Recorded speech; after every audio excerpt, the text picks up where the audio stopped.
light to heavy, reds here. This is sort of a mixed list. This is where our bubbles are, our off-the-dry German varietals, very sweet dessert wine, which is probably not what we want to go at this point. Choose something that you want. We do have plenty of salads and charcuterie thing over there. You can help yourself. Got about 30 minutes, 25 minutes before they start loading you up on the list. Great. Okay.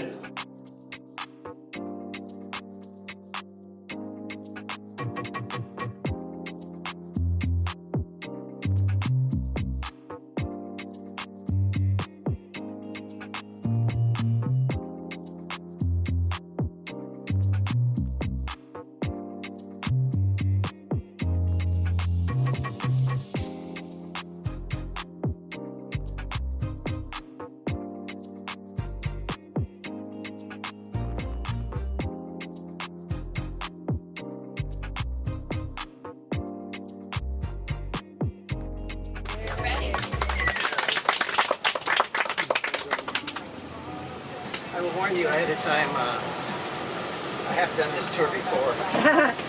Anyway,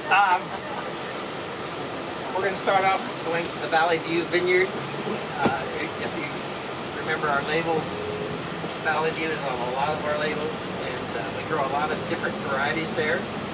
And it's the warmest vineyard, and we have 3 vineyards, and we're in 3 different climate zones. And as a result, we only grow 29 varieties. You know, they told me years ago 6 was too many, but I haven't had any trouble with it, and it's been fun doing it because I came here 50 years ago, 51 years ago. Planted a vineyard in a county that had 88 acres, and I planted 800, and I caused a minor revolution, not only with my life, but everybody else's. And now it's over 50 years later, and the county has 28,000 acres of grapes. Wow. A long way from 80. Yes. And it's a unique place to grow grapes, unique in the sense that we have 3 vineyards and we're in 3 different climate zones, and we're still in the same county. People talk about they have this special zone somewhere in the world where we've got three different places within the county limits itself, and that's thankful to the Pacific Ocean. The closer you get to the ocean, the cooler it gets, and then we get away from it, it gets warmer, and so that gives us the ability to do that. But I always tell people it takes 3 things to do this business: climate, soil, and care. Yes. And the most difficult one is care. And that's what I've been doing for the last 60 years. I was in the grape business 6 years before I came over here. My father was a grape grower. My grandfather was a grape grower. My uncles were grape growers, and my aunts married grape growers. And I grew up in a Croatian community by Bakersfield, and everybody was related to everybody. It was, I wouldn't say it was incest, but damn near. You know, my business, I always tell everybody, it's a non-profit, but the perks are good. That's it. That is it. That is it. Anyway, welcome to the Valley View Vineyard. We'll get out here. We might take a brief look at these vines, and then we'll go over here where we've got a great view and some lawn, and there's some shade, and hopefully there's a breeze. Take your glasses out of your bags, and be careful when you're walking. We've got these ice chips. Right when they start circling, you're about to get right. Oh, they know it. Start forming. Okay, you want to gather around here. Lou's going to talk about the grapes a little bit. Get in the shade.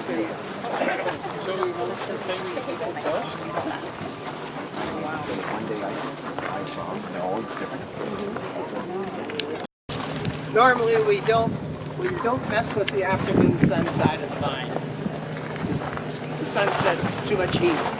If we open the vine, it's from the other side. And so it gets the morning sun. The other thing, the morning sun, it dries up the dew and helps you prevent mildew.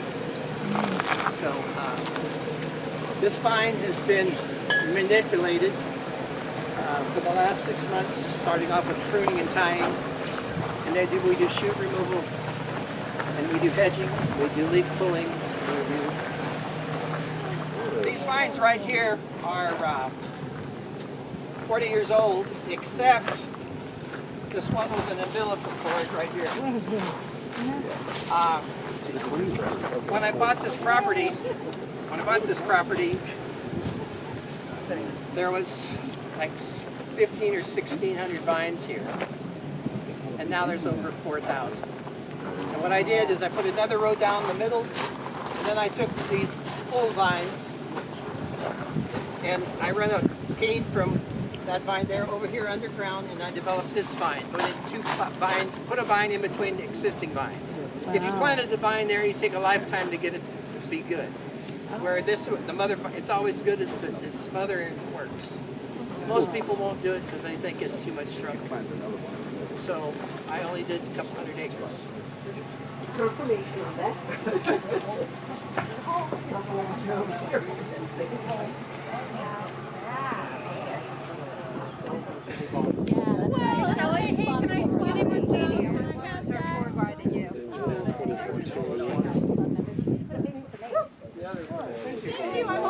Putting another row down the middle, putting another vine in between, and I went from, I tripled the number of vines. I also took the production from 80 to 100 tons to 240 to 300 tons. Wow. And then I was able to get, the grapes that we wanted. And so it's been, this vineyard has been, I won't say the ultimate challenge, but the ultimate experience.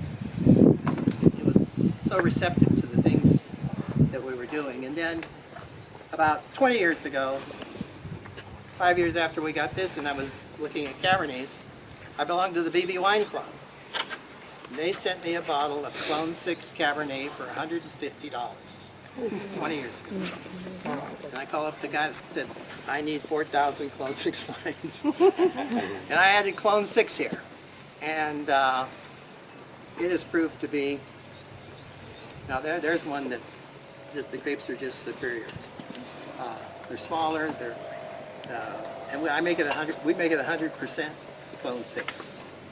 I don't want to bother it with any of these other varieties because it's the essence of Cabernet, and so we've had fun with that. And so really, the Valley View Vineyard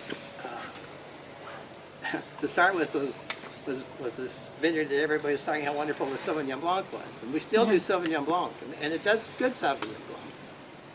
But it's been overwhelmed with what we can do with Cabernet and Malbec and Petit Verdot and Carmenere. Talk a little bit about that. One of the finest persons I've ever met. That's this guy here. He was amazing. He should have been a prince. Really. No, when they came to town, they hired my friend, the winemaker from Kendall Jackson, my best friend ever, to be their consultant. So they planted their vineyards, but they didn't get grapes for 3 or 4 years. So of course, they bought my grapes for 3 or 4 years until theirs came into production. And so during that period of time, we had a chance to develop a really fun relationship. And he was just smart, neat guy, friendly, everything. Just an unbelievable guy. And I was fortunate to go to Europe with him. And of course, our first stop was Roland Garros for tennis. And then we had a guy traveling with us with Paul Roger, Champagne. 3 days at Paul Roger. Yo, I should have stayed. The ultimate time in my life was going to Paul Roger.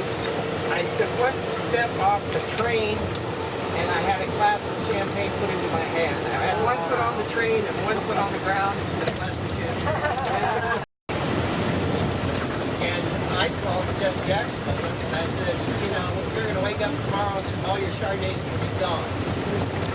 This is Fess Parker here, and remember, stays on the bus. Yeah.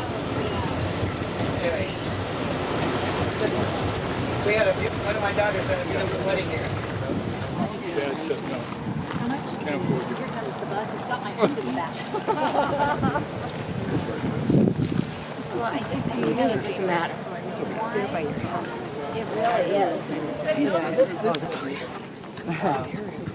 Santa Maria was the first area that really in the new development of Santa Barbara County, it was Santa Maria that was the first area to do grapes. And the vineyard for that, if you look across, you can't see through the trees, but if you see through those trees over there to the right, there's a canyon. And on the right of that canyon, before you get into the canyon, to the right of the canyon, and then next door to it was the vineyard that I had, and then there was the river. The DeMattei Nielsen Vineyard. Bill DeMattei and Uriel Nielsen came over here in 1963 and planted, over a couple of years, planted about 60 acres of grapes. They were both DeMattei owned Delano Building Materials in Delano, California, where I went to high school. His partner, Uriel Nielsen, was a farm manager for the Lanza Winery for their vineyards that were next door to my father's vineyards. Those two guys retired and came over here and planted this vineyard. And Bill DeMattei was also my Little League baseball coach. That's the important part. See? They came over here and they put in this vineyard, and it took notice. A vineyard in an area that the only vineyards prior to was the missions, or the Mexican land grants. And so I knew about the vineyard going on. Everybody was watching what they were doing. Got really interested in what they were doing after they were here about 1967. Came over and visited them, saw the vineyard, and the question mark was, how good are the grapes? And you have to remember that Bill DeMattei and Uriel Nielsen both went to Davis together, school. They also had a buddy in San Ynez who put in a vineyard in 71 or 72 from their stock. The vineyard that I have that you saw today came from that stock of Uriel Nielsen's vineyard. The original stock was there. In the meantime, I've added all the different varieties and all these other things. But that, what I'm trying to do is relate to the original vineyard here, that our vineyard that we have in San Ynez is part of it. And that's where they're, like my Cabernet that you drink from my main block of Cabernet, the vines are 46 years old. Those vines came from Uriel Nielsen's vineyard. So, back up a little bit. So, we knew they were doing a vineyard. Where were the grapes grown? Well, being a little bit Catholic, they were going to Brother Timothy and Christian Brothers. That was a good sign. So my brother and I went to Napa, and we looked up Brother Timothy and sat down with him, and we wanted him to go to confession, and he wanted us to go to confession. We wanted to know about the grapes and what they were any good. And he told us they were good, but he would not give us his blessing. And that's true. That's exactly what happened. He said the grapes. He said I don't want you spreading the word that I said anything. He said, but the grapes were good. And that was enough to encourage us to start to do what we were doing. And I bring that as a prerequisite to this vineyard. This vineyard became part, when I was doing those 4 miles across the way, I bought from 7 different owners. 2 of them were husband and wife that were divorced. Raymond Goodchild and his wife Inez. And I bought from both of them over there on that side. Raymond had this place right here. This was the home place. There's a remnants of a, what would they call it? House, an old adobe. I still have the remnants down here beyond these trees. Yeah, we walked across the road. Right? Yeah, we used to walk across the road and take our picture by there. Anyway, they said that President Roosevelt spent a night there one time when he was out here looking at things. I always wondered about that. Anyway, this land was here and it belonged to Raymond Goodchild. And he called me up a few years after I got things going over there. He says, you know, I got this land over here and giving it to these sharecroppers. And he says, the real sharecroppers, he says, they use my land, get their crops, and then come times to pay at the end of the year. Sometimes I got paid and most of the times I don't. And he said, I'd like to just lease it to somebody long term, and I want to be paid by the 15th every month. And I really needed more to do. Right? Sure. So I said, you know, I like that place over there.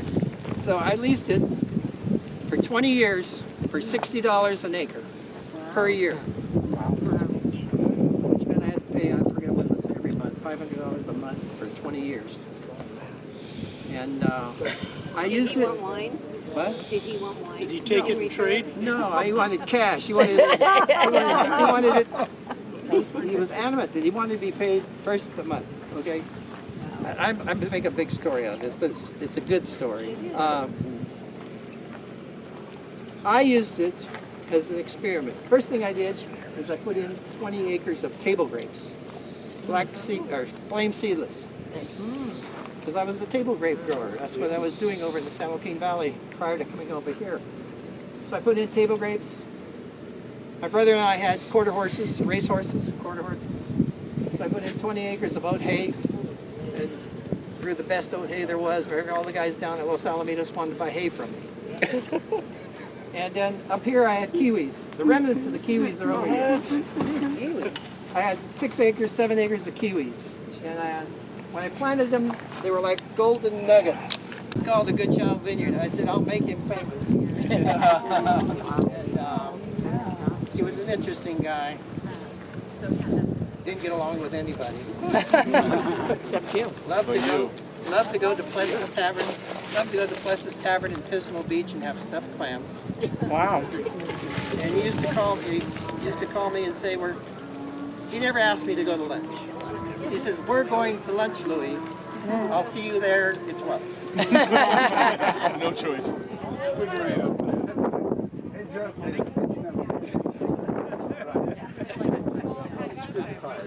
Yeah. So he comes back in.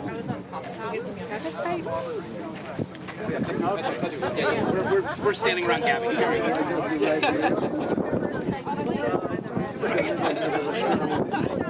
That right now was planted in 74.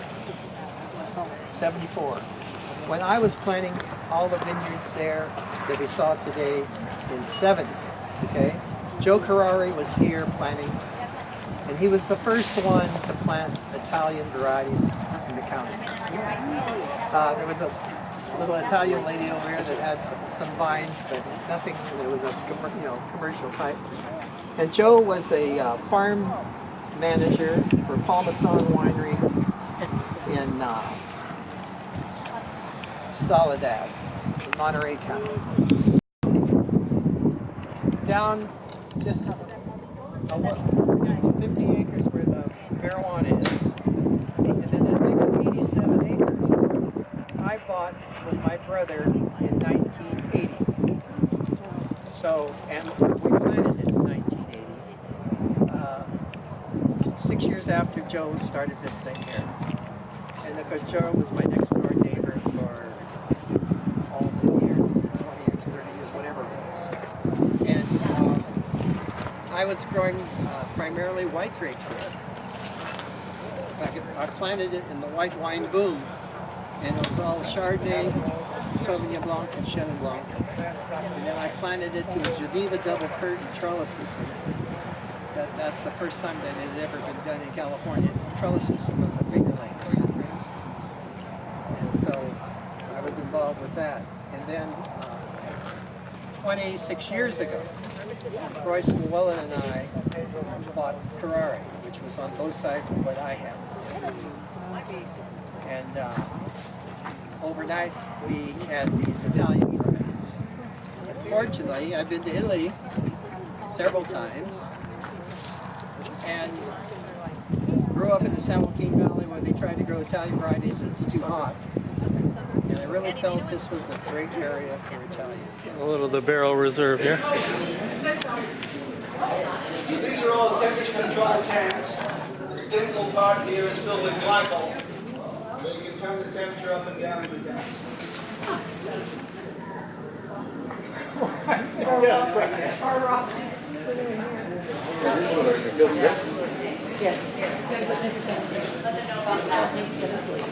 Bathroom there if you want it.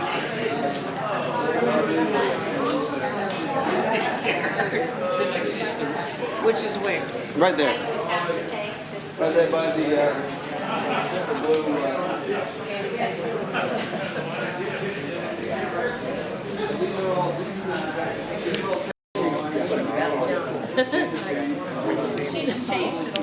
Great to ferment and work with. This comes from the Good Child Vineyard. To me, it tastes like it has some of the Pomard clone. Pomard is the old California clone that is a little more, I want to say not rustic, but a little more minerals, and it's not the high-flying clone 667 or 777 that has a lot of flavors. More, this is again more rustic, but at the same time very alive. And when we're talking about when do you bottle Pinot, all of our Pinot goes into barrels. We have 2,500 barrels. Wow! And almost all of our reds go to barrel. And you got to remember that the barrel is an aging vessel, and it really enhances the wine. Whereas a stainless steel tank, unless you're adding chips or something else in there to help, it just stays pretty much at a standstill of what it is. It doesn't hurt it, but it doesn't improve it. All right, okay, here we go.